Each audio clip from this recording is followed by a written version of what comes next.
Qual é o símbolo mais poderoso da magia? Olá, meu nome é Nino, eu sou mago ametista e hoje eu tô aqui para trazer mais um vídeo para você falando a respeito dos meandros do mundo mágico, aí dessas coisas todas que a gente vê acontecendo, para deixar para você o caminho mais fácil para você chegar em algum lugar, né? Seja se tornando mago, seja só usando esses conhecimentos para facilitar a sua vida de algum jeito, ou talvez até para escapar daquela galerinha que fica tentando tirar dinheiro de você, certo?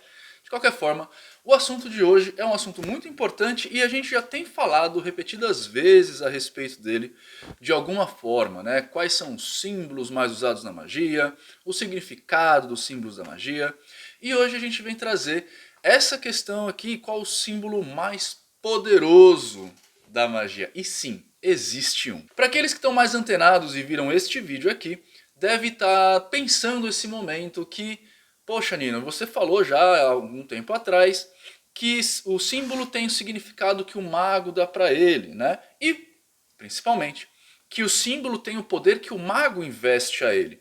Agora você vem aqui e monta um vídeo chamado o símbolo mais poderoso da magia e quer que eu engula essa? Você está sendo contraditório no seu discurso, tio Nino? E eu vou falar, não. É que você ainda não entendeu a piada e eu vou contar ela pra você agora. Em primeiro lugar, a gente se comunica através de símbolos. Eu já falei isso várias vezes, não é segredo pra ninguém. E é uma coisa muito levada em conta até dentro da magia. Porque é a forma mais fácil de você se comunicar com um grupo em particular, sem que o outro grupo, geralmente o grupo profano, entenda o que está acontecendo.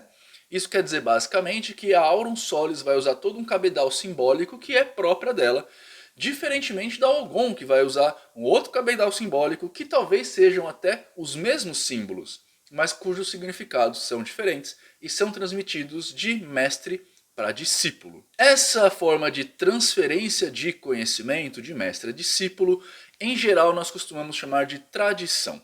O que quer dizer basicamente que dentro da Algon existe uma tradição, uma forma de se olhar os símbolos dentro da Algon.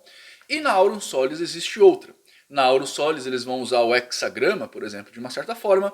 E na Algon a gente usa o hexagrama com outro significado, com uma outra situação. Essa tradição, inclusive, ela pode ser remodelada conforme o tempo vai passando e sendo substituída por outras significações daquele símbolo. Que é o que a gente vê acontecendo, por exemplo, com a própria Bíblia, né? A Bíblia usa diversos símbolos que são próprios daqueles que seguem os ensinamentos da Bíblia, como por exemplo os cristãos.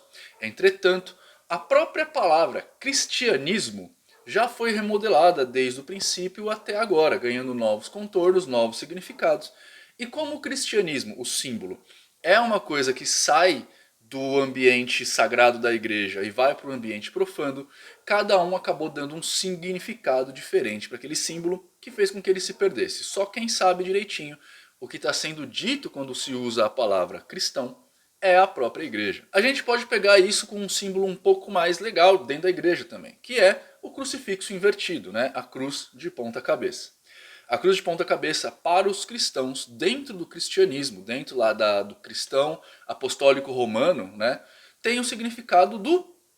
Não, não é do satanismo não. É do trono de São Pedro, que é o trono que o Papa senta, né? Para aqueles que não conhecem a história, conta-se que São Pedro é o patrono da igreja. Foi ele que meio que inventou ou institucionalizou a igreja como a gente conhece hoje. Portanto, ele é o símbolo máximo da igreja, né? Dizemos que os papas são discípulos, eles descendem de alguma forma de São Pedro. Quem conhece a história de São Pedro sabe que ele foi crucificado tal qual Jesus Cristo, só que na hora do ato ele se sentiu muito inferior e falou: eu não posso ousar sequer me permitir ser crucificado como meu mestre foi. Então vocês me crucifiquem, por favor, de cabeça para baixo. Então, a cruz passou a ser símbolo de São Pedro, a cruz invertida. No cajado do Papa, geralmente a gente vê isso. No próprio trono do Papa, em muitas ocasiões a gente vê isso. E quem está fora da cristandade costuma ligar automaticamente esse símbolo ao satanismo, porque Lavey usava esse símbolo para escarnecer, por assim dizer, da igreja. Tá? Então, o que a gente tem aqui? Duas ordens diferentes, o cristianismo apostólico romano e o satanismo laveniano, usando o mesmo símbolo de formas diferentes e comunicando com os seus participantes, com seus iniciados, formas próprias de comunicação. Bom, beleza, tudo isso dito, então, Nino, como é que você, com tudo isso na cabeça agora, pode falar para mim que existe um símbolo mais poderoso dentro da magia?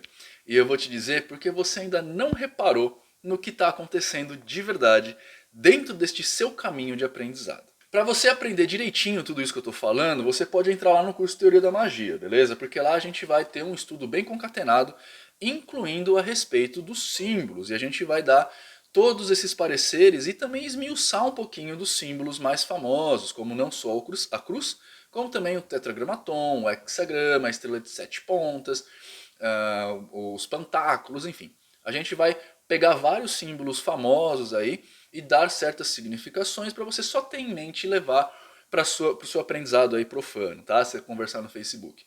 Lembrando que nesse mês de junho, a gente já está no dia 23 de junho, o curso está com 15% de desconto usando o cupom AMOR15, beleza? Já está acabando, a gente só vai até o final desse mês com esse desconto, então corre lá antes que você fique sem e tenha que pagar mais caro depois. De qualquer forma, existe sim um símbolo mais poderoso no mundo da magia. Eu estou fazendo uma suspensão aqui para vocês, embora o vídeo o vídeo de hoje seja bem curtinho.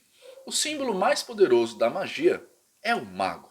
Pois é o mago. Sem o mago nada acontece, né? E o mago em si é um símbolo de conhecimento, de sabedoria, de misticismo, de esoterismo, de segredo, né? O mago engloba dentro dele vários significados e impressões diferentes de acordo com o lugar onde ele está. Aqui no Ocidente, por exemplo, a gente tem um significado, muito poderoso a respeito do mago, que é o significado do charlatão. Pois é, o mago aqui no Ocidente ganhou esse significado modernamente e ele vem sendo trazido já há alguns anos. A minha aparição pública aqui com essa espécie de educação mágica, assim como a aparição de vários outros nomes, como Fausto Ramos, Felipe Caselli, Marcelo Deodébio, Frater Goya, Frater Cosmos, toda essa galera que eu, claro, deixei um monte de fora agora, é exatamente para tentar remodelar esse significado, tirar esse significado profano da palavra mago. Mas todos nós sabemos e temos na nossa cabeça que quando a gente fala eu sou mago, em geral as pessoas pensam esse é um embusteiro, é um charlatão, tarará, né? No passado não foi assim. Entretanto, felizmente ou infelizmente, nós tomamos certas posturas ao longo da evolução da espécie humana, né, da evolução histórica do homem, que fez com que a gente chegasse nesse patamar. O primeiro dessas atitudes, a primeira dessas atitudes, é exatamente a atitude que é o maior símbolo do mago, o segredo. Embora sempre existissem magos públicos, como o próprio Eliphas Levi, fazendo seus tratamentos, tudo aquilo que a gente faz, sabe, e põe em prática para que os tratamentos, né, e eu estou tratamento aqui bem entre aspas, tá, para que nossos atendimentos, nossos ritos públicos funcionem, ficam guardados dentro das nossas ordens, nos nossos grimórios, né, ou nos nossos conversares com discípulos, com iniciados. A grande situação é que muitas vezes o mago faz uso sim de algumas coisas que podem ser consideradas mentira para que a coisa aconteça. Eu já falei aqui diversas vezes para vocês que o mago costuma usar um negócio chamado de mecanismo de crença para fazer com que seus ritos funcionem, seus atendimentos funcionem. E o mecanismo de crença tem muito de usar a realidade da pessoa a favor daquele intento que vai acontecer. Ou seja, muitas vezes assim, a gente conta umas mentiras para que a gente faça todo um trabalho em background para que aconteça o nosso intento lá na frente. Uma dessas mentiras atuais que eu costumo contar bastante é a respeito dos próprios demons da Goetia, né? A gente, para quem traz esse tipo de cabedal de conhecimento, de cabedal de crença, eu costumo falar que os demons da Goetia sim existem e a gente pode trabalhar com eles, tarará, tarará. E tudo isso para incentivar o acreditar da pessoa no que está acontecendo. E aí, por trás, eu consegui fazer o meu trabalho, sem que a pessoa saiba. Porque explicar como esse trabalho é feito pode levar muito tempo e talvez nem ser completamente compreendido. De uma forma ou de outra, quando a gente estava fazendo esses processos, e agora eu falo dos magos, né, do período do medievo para cá, nós acostumamos a deixar as informações de lado. A gente fazia o que tinha que fazer e pronto, acabou, porque a gente sabia que as pessoas não iam entender, como acontece hoje. Com o tempo, esse tipo de postura acabou fazendo com que pessoas que não estivessem ligadas de nenhuma forma ao movimento mágico acabaram pegando informações oriundas do que a gente ensinava ou aprendia e interpretando de um jeito muito próprio. Mais ou menos como acontece hoje com a mecânica quântica, né? A mecânica quântica é um negócio que é hiper complicado, feito por cientistas físicos teóricos ou físicos práticos, que vão estabelecer e observar certos padrões naturais em ambiente muito pequeno para entenderem, compreenderem o funcionamento daquele ambiente. Para que eles consigam colocar suas expectativas, suas expressões adiante, muitos deles usaram parábolas, como por exemplo, uma parábola que não tem a ver com física quântica, mas tem a ver com um exemplo que eu estou dando. A neurociência usa o computador para falar do cérebro. Então a gente, por exemplo, fala de software e hardware para falar do nosso equipamento neural e de como ele funciona, por exemplo. Isso não quer dizer de forma nenhuma que nós vivemos numa Matrix. Mas muita gente já usa esse tipo de experimentação, esse tipo de fala, para sugerir que a nossa realidade é um simulacro. De qualquer forma, a explicação é muito complicada da física quântica, envolve muita matemática, hard, matemática, né, difícil, complicada, e as pessoas de alguma forma entraram em contato com algumas teorias da física quântica e perverteram o significado, transformando isso em uma espécie de explicação mística, como por exemplo, o fato de você não conseguir observar diretamente um átomo faz com que as pessoas fez com que as pessoas chegassem à conclusão de que o observar o átomo mudava o seu lugar, alguma coisa assim, o seu caminho, quando na verdade não é nada disso.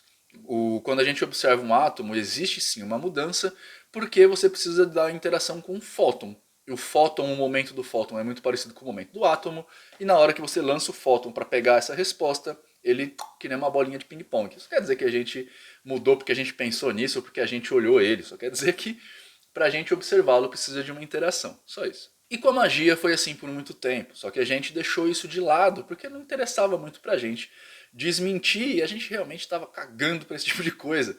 Só que de uns tempos para cá, de mais ou menos uns 15 anos para cá, nós começamos a ver a periculosidade daquilo que a gente tinha feito, mantendo essas informações reclusas às ordens, fazendo com que não só fôssemos tirados como charlatões, por pura incompreensão do termo, como também pessoas começassem a usar esses termos de forma charlatanesca. E isso fez com que a gente finalmente, depois de séculos, colocasse a cara para fora e começasse a explicar direitinho aquilo que está aqui dentro. De uma forma ou de outra, o mago ele sempre é um símbolo muito poderoso, tá? Seja para quem nos acha charlatão, seja para quem confia na gente. Se você acha que a gente é um charlatão, você acha de verdade. E se você confia na gente, você confia de verdade. Não tem meio termo aqui. E mais do que isso, e mais importante talvez, o mago é o símbolo mais importante porque ele é o único que importa. Obviamente eu não estou falando com isso que ninguém mais no planeta importa, tá? Estou falando que dentro de uma operação mágica, a única coisa que importa lá é o símbolo do mago.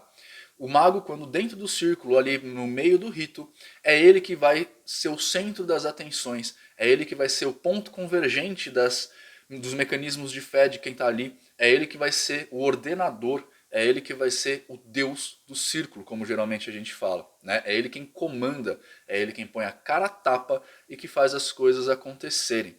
Quando você entra num rito mágico, seja ele qual for, e você vê o operador colocando a sua roupa mágica, né? O seu manto de Apolônio, como geralmente os hermetistas chamam, você já vê o ânimo, a movimentação, toda a situação externa ao mago sendo alterada por pura impressão, por poder que o símbolo tem, né? A partir daí, o mago vai operar os outros símbolos. É o mago quem vai comandar os outros símbolos. Ou seja, no final das contas, o único símbolo que importa ali é o mago. O único símbolo que importa dentro de um terreiro de Umbanda é o médium, né? No caso o pai de santo, que é o operador chefe, por assim dizer, mas os médiums em si, todos são magos, todos eles são mais poderosos, eles imperam ali, né? Se o mago, ou no caso o médium, falar para um assistente acende uma vela, ele vai acender e muitas vezes nem vai querer saber por quê, porque o símbolo do mago é forte o suficiente para sustentar isso. É por isso que o meu trabalho aqui na internet é tão perigoso. E sim, é tão perigoso. Porque eu tô servindo de cobaia, por assim dizer, de algumas pessoas para trazer para fora uma remodelagem dessa figura do mago. Só que a gente sempre tem que tomar muito cuidado a respeito dessa remodelagem para não perverter a figura. A gente tem que fazer alguns lances dentro do tabuleiro do xadrez da vida para que a gente consiga trazer a coisa sem que a gente tenha aquela impressão de charlatão e ao mesmo tempo diferenciar um mago de internet de um mago de verdade, né? O que é em si muito complicado. É tão complicado que muitos de nós, por exemplo, preferem não usar o termo mago, né? O próprio Felipe Caselli não coloca lá no título dele, o Marcelo Deldeb também não. Alguns de nós até exclui a possibilidade de usar o símbolo para que a gente faça uma diferenciação entre profano e sagrado. Eu achei isso, na verdade, importante, de fundamental importância, e por isso, embora eu não seja o canal do Mago Nino Denani, eu não me apresente como o Mago Nino Denani, mas eu falo aqui nos meus vídeos, eu sou o Nino Denani, mago hermetista há mais de 10 anos. Então, resumindo, qual é o símbolo mais poderoso da magia? É o próprio mago. Sem ele nada acontece. Ele manipula todos os outros símbolos e, se você não tiver força de vontade aí, ele manipula inclusive você.